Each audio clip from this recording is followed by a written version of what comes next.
하나님의 말씀은 히브리서 3장 1절에서 3절의 말씀입니다.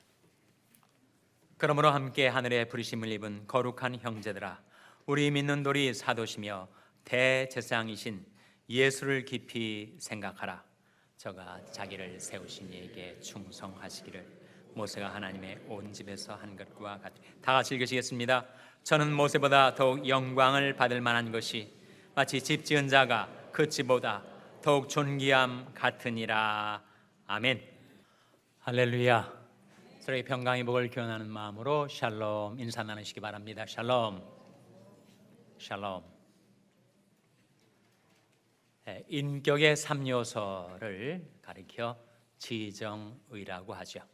그 중에서 우리 생활에 가장 큰 영향을 미치는 것이 무엇인가? 바로 정이라고 할 수가 있을 것입니다. 희로애락의 감정이 우리 생활, 우리 삶의 분위기에 큰 영향을 끼치죠. 감정이 다 좋은 감정들만 있는 것인가? 나쁜 감정들도 있습니다. 사람을 살리는 감정도 있고 사람을 죽이는 감정도 있어요. 의심의 감정, 질투의 감정, 미움의 감정을 품고 살면 사람이 밤중에 편안하게 잠을 못 잡니다. 마음이 시달려가지고 온갖 질시와 증오의 감정에 내 마음에 사로잡혀 있으면 나는 두 발 뻗고 편안히 잠을 잘 수가 없어요. 가뜩이나 메말랐던 나의 심령이 그런 감정들로 인해 거의 죽을 지경에 이르게 됩니다. 반면에 사랑의 감정, 기쁨의 감정을 사람이 품고 살면 그 영혼이 소생케 되죠. 문제는 나의 이 감정을 나의 의지로 통제할 수가 없다는 데 있습니다. 내가 이런 감정을 이제는 품지 말아야 되겠다 결심한다고 되질 않는 거예요. 내 마음을 나도 모릅니다. 내가 왜 이러는지 몰라. 이러는 내가 싫어. 그러면서도 그 감정을 내가 통제를 못해요. 사람의 감정을 통제할 수 있는 것은 의지가 아니라 생각입니다. 생각이 바뀌면 감정이 달라져요.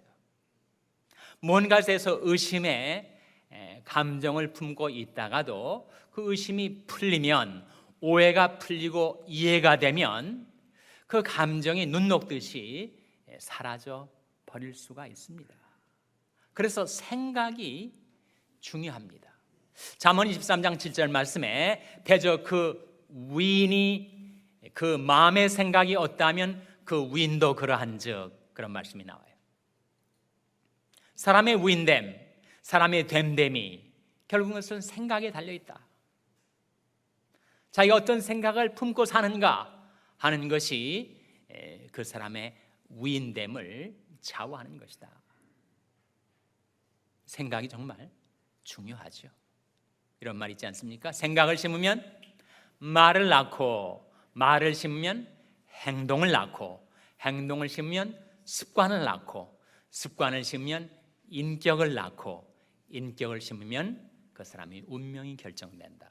시작이 생각입니다. 생각이 결국 그 운명을 결정짓게 되니까요.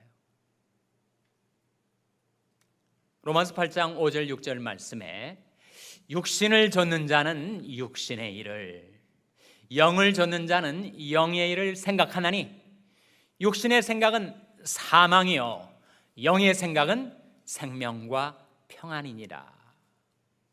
내가 나쁜 생각, 육신의 생각을 품고 살면 내가 정말 사망 길에 헤매고 다닌단 말이에요. 그러나 내가 영의 생각을 품고 살면 내가 생명과 평안을 누리며 살아갈 수가 있다는 것입니다. 우리는 생각하며 살아가는 존재죠. 데카르트가 말한 대로 나는 생각한다, 고로 존재한다. 인간의 존재의 가장 중요한 기능이 사유의 기능이란 말이죠. 요즘 현대인들은 뭐라고 합니까? 나는 쇼핑한다, 고로 존재한다, 그렇게 살아가고 있습니다. 우리가 무엇을 생각하는가 중요하죠. 그래서 빌립보서 4장 8절 말씀에 이것들을 생각하라 하면서 이것들, 생각의 내용, 생각의 대상, 생각하라는 동사의 목적어가 그 앞에 제시가 돼요. 정말로 형제들아, 무엇에든지 참되며 무엇에든지 경건하며 무엇에든지 옳으며 무엇에든지 정결하며 무엇에든지 사랑할 만하며 무엇에든지 칭찬할 만하며 무슨 덕이 있든지 무슨 기림이 있든지 이것들을 생각하라.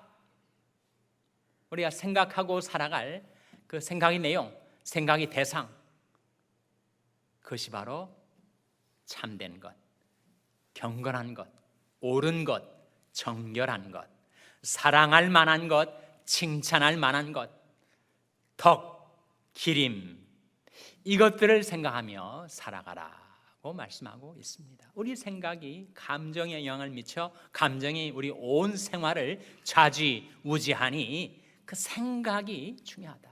뭘 생각하며 살아가는가 하는 것이 중요할 수밖에 없겠죠. 오늘 본 말씀에 다른 것은 몰라도 이것을 생각하며 살아가라 하는 말씀이 1절에 나옵니다. 히브리서 3장 1절 말씀 같이 읽겠습니다. 시작. 그러므로 함께 하늘의 부르심을 입은 거룩한 형제들아, 우리 믿는 도리 사도시며 대제사장이신 예수를 깊이 생각하라. 무엇을 생각하라고요? 예수를 깊이 생각하라. 그리스도인들은 누군가? 예수를 깊이 생각하며 살아가는 사람들. 밤중에 침상에 피곤한 몸을 누이고서도 예수를 생각하는 사람들, 예수를 묵상하며 사는 사람들, 낮에 정신없이 뛰어나지는 비즈니스의 그 와중에서도 걸음을 잠시 멈춰서 예수를 생각하며 살아가는 사람. 만일 예수라면 이런 상황에서 어떻게 하셨을까 한번 생각해 보며 살아가는 사람들. 이 말씀, 예수를 깊이 생각하라 하는 말씀 속에 예수가 누구이신지를 세 가지로 보여주고 있습니다. 예수는 누구이신가? 예수는 우리 믿는 도리의 사도시며 대제사장이시며 그리고 우리의 창조자이시다 하는 말씀이 나와 있습니다. 1절 다시 보시면 그러므로 함께 하늘의 부르심을 입은 거룩한 형제들아, 우리의 믿는 도리, 우리 믿음의 도리가 있지 않습니까? 우리 신앙 고백이 있고 우리 믿음의 실체가 있는데 우리 믿는 도리의 사도시며 대제사장이신 예수. 예수님은 우리 믿는 도리의 사도십니다. 예수님은 또한 우리 믿는 도리의 대제사장이세요. 그런데 사도로서의 예수의 움직임하고 대제사장으로서의 예수의 움직임이 정반대 방향으로 이루어집니다.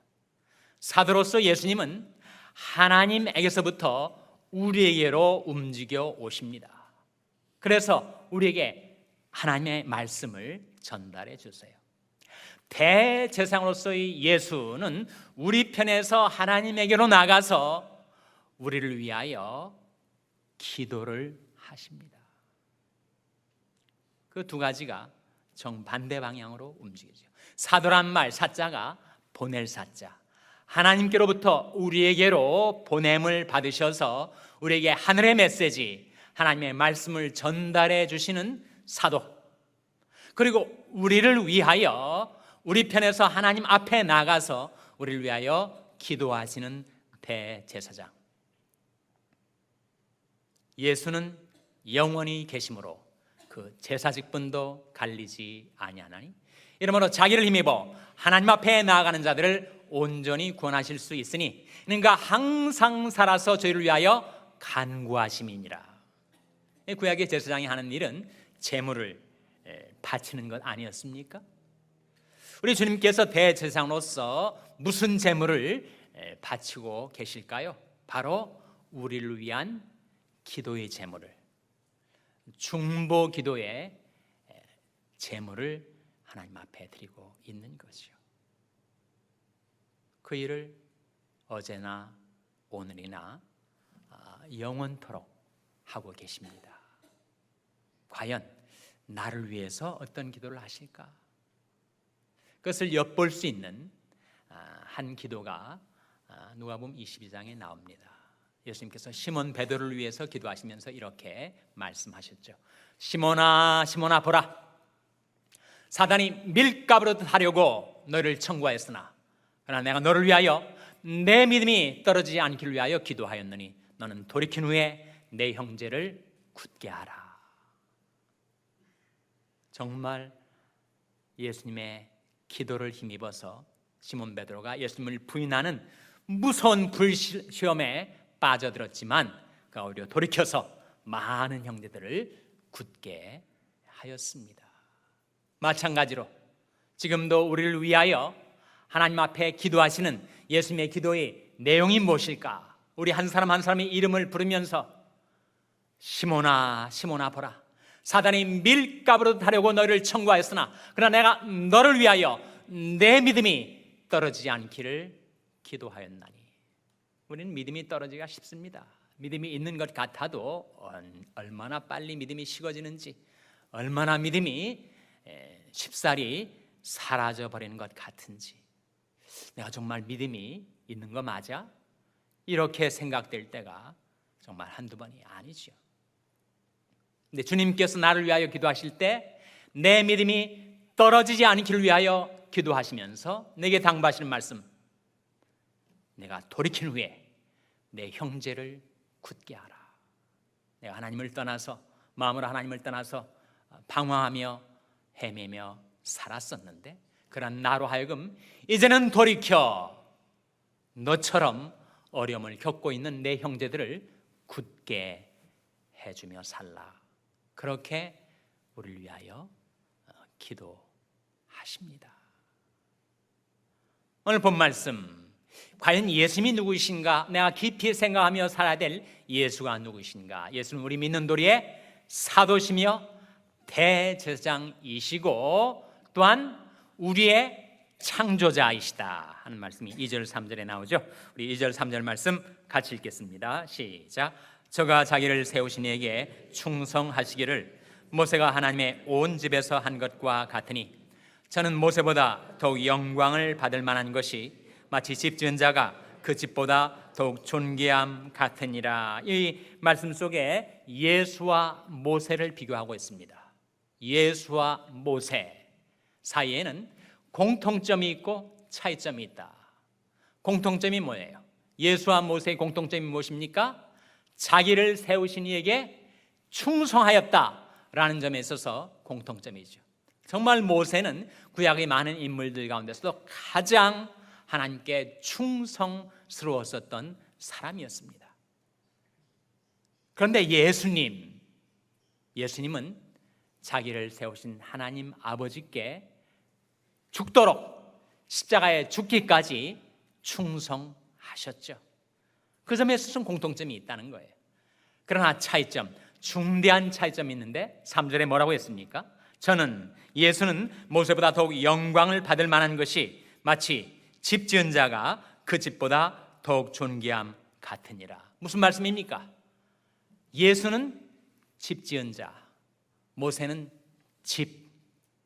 모세가 아무리 뛰어난 인물이지만 우리와 다를 바 없는 연약한 인생, 피조물에 불과하였다면 예수는 집 지은 자, 우리를 지으신 창조자이시다 하는 거죠. 여러분, 요한복음 1장인 걸 보여주고 있지 않습니까? 태초에 말씀이 계시니라. 이 말씀이 하나님과 함께 계셨으니 이 말씀은 곧 하나님이시니라.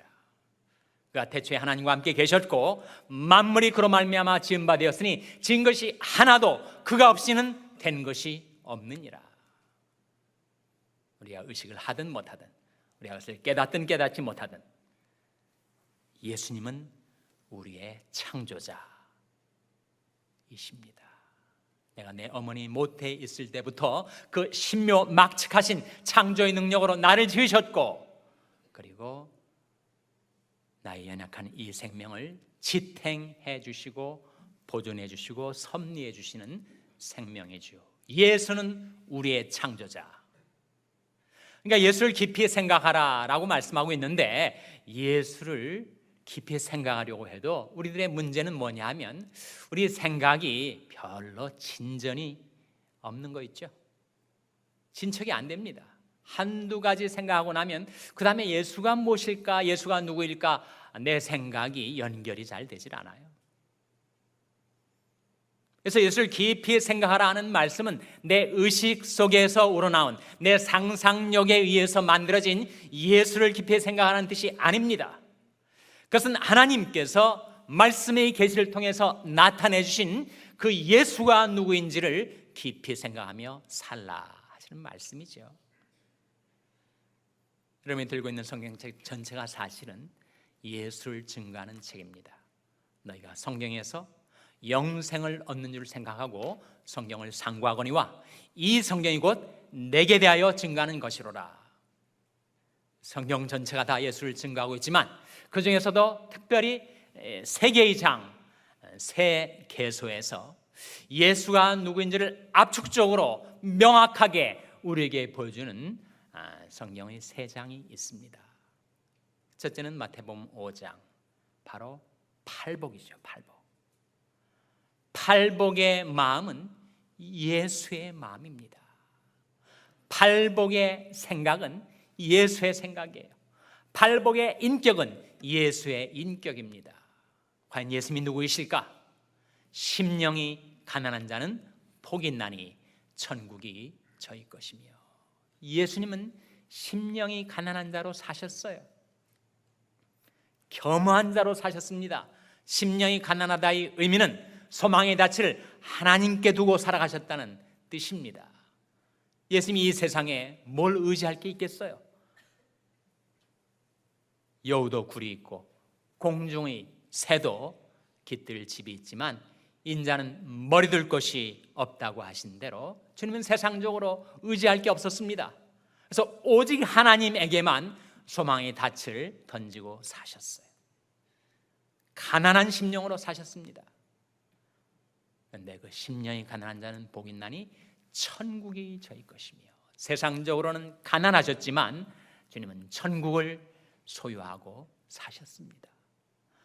애통하는 자는 복이 있나니 저희가 위로를 받을 것이며. 주님은 애통하며 사셨어요. 영어 성경 가운데 제일 짧은 구절, 두 단어로 이루어진 구절이 있습니다. 요한복음 11장 35절. Jesus wept. 우리말 번역은 예수는 눈물을 흘리시더라. 세 단어로 번역을 하고 있어요.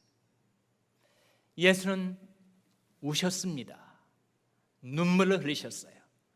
예루살렘 성의 함락을 내다보시면서 암탉이 새끼를 그 날개 아래 두려 하는 것처럼 그렇게 하나님의 백성들을 끌어모으려 했지만 버팅겨 나가고 거부했던 그 예루살렘 거민들의 멸망을 내다보시면서 탄식하며 우셨습니다. 우리도 인생길에 눈물을 흘릴 때가 있습니다. 정말 탄식하고 애달바하고 애통할 때가 있어요. 무엇 때문에 그러는가? 내 인생에서 실패했을 때, 좌절과 시리에 빠졌을 때, 내가 무엇 때문에 애통해 하는가? 내 죄 때문에 애통해 하죠. 내 거룩하신 예수님은 무엇 때문에 애통해 하셨는가? 우리 죄 때문에 애통해 하셨습니다. 죄에 매여 고달픈 인생을 살며 시달리며 살아가는 나사로의 무덤가 앞에서 그 인생들을 보시고 Jesus wept. 예수께서 눈물을 흘리시더라. 그래서 예수님은 하늘의 위로를 받고 살아가셨습니다. 애통하는 자는 복이 있나니 저희가 위로를 받을 것이며, 온유한 자는 복이 있나니 저희가 땅을 기업으로 받을 것이며. 예수님은 정말 온유한 분. 이 세상에서 온유한 사람 찾기가 쉽지 않습니다. 그 온유함이 온 지면에 승했다고 일컬어지는 구약에 정말 온유한 사람 한 사람이 있긴 하죠. 누굽니까? 바로 모세 아닙니까? 그런데 그 모세가 가나안 땅에 못 들어간 이유, 그것은 바로 온유하지 못해서. 정말 역사의 아이러니, 인생의 아이러니가 아니겠습니까? 그 온유함이 온 지면에 승했다던 모세가 온유하지 못해서 무리마 물가에서 자기 심령을 격동시키고 자극하고 흥분시키는 이스라엘 민족의 패역으로 인하여 그가 악독한 말들을 쏟아내었습니다. 하나님의 거룩하심을 그가 드러내질 못했어요. 그 일로 인해서 모세는 가나안 땅으로 들어가지 못했습니다. 그러나 예수님은 온유하신 분, 무지막지한 사람들이 예수님을 치고 때리고 침을 뱉고 온갖 고통과 수모를 다 당하였지만 예수님은 끝까지 온유함을 잃지 않으셨습니다. 그 결과 땅을 기업으로, 천국을 기업으로 받게 되셨죠. 온유한 사람은 사람들에게 무시당합니다. 짓밟힙니다. 그러나 하나님이 그 뒷배를 봐주십니다. 온유하다는 뜻은 하나님을 기대한다는 뜻입니다. 하나님을 기대하니까 인간 관계 속에서, 사람들과의 관계 속에서 내가 양보할 수 있고 손해볼 수 있는 거죠. 의에 줄이고 목마른 자는 복이 있나니 저희가 배부를 것입니다. 예수님은 의에 줄인 마음 갖고 사셨습니다. 의의 본체이신 하나님을 갈망하며 사모하며 살아가셨습니다. 긍휼히 여기는 자는 복이 있나니 저희가 긍휼히 여김을 받을 것이며, 예수님은 정말 긍휼히 여기셨어요. 세상 사람들이 멸시하고 천대하는 사람들을 더 긍휼히 여기셨습니다. 나 같은 죄인, 실수를 반복하고 죄짓고 살아온 나 같은 죄인을 주님은 불쌍히 여겨 주셨습니다. 마음이 정결한 자는 복이 있나니 저희가 하나님을 볼 것이며, 예수님의 그 거룩한 마음, 그 성결한 마음 속에 하나님의 영광의 빛이 비춰져서 우리 주님은 항상 하나님의 얼굴을 배웁고 살아가셨습니다. 화평케 하는 자는 복이 있나니 저희가 하나님의 아들이라 일컬음을 받을 것이며, 예수님은 화평케 하는 자로, 피스메이커로 사셨죠. 내가 지은 죄 때문에 내가 하나님과 나 사이에 불화 관계가 이루어졌을 때 예수님께서 십자가의 피로써 하나님과 나 사이를 화목케 하셨습니다. 그래서 하나님의 아들이라고 일컬음을 받으셨죠. 의를 위하여 핍박을 받는 자는 복이 있나니 천국이 저희 것입니다. 의를 위하여 십자가에 죽기까지 핍박을 받으신 우리 주님은 천국을 소유하시게 된 것입니다. 그래서 이 산상수훈이 서문에 해당되는 팔복의 마음은 바로 예수의 마음, 예수를 깊이 생각하고 싶은데 예수의 마음이 어떠한 것일까? 나의 상상과 추측에 의해서가 아니라 말씀의 계시를 통해서 예수님은 심령이 가난한 자, 애통하는 자, 온유한 자, 의에 줄이고 목마른 자, 긍휼히 여기는 자, 마음이 청결한 자, 화평케 하는 자, 의를 위하여 핍박을 받은 자이셨구나, 그렇게 생각을 하며 살 수 있게 된다는 거죠. 둘째로 예수님이 누구이신가, 예수님의 인격, 예수님의 삶을 우리에게 보여주는 말씀이 바로 고린도전서 13장 사랑장이죠. 거기에 사랑은 오래 참고, 사랑은 온유하며 투기하는 자가 되지 아니하며, 이렇게 시작되는 사랑의 15가지 특성, 그것은 바로 하나님의 특성의 묘사입니다. 하나님은 사랑이시라, 예수는 사랑이시라. 여러분, 그 사랑장의 사랑에다가 예수를 대입해서 한번 읽어보세요.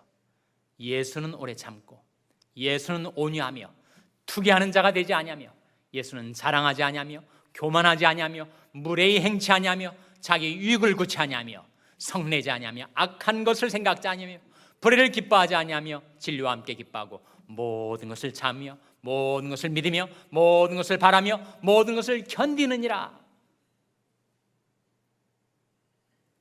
예수의 마음, 예수의 인격이 무엇인지를 보여주고 있어요.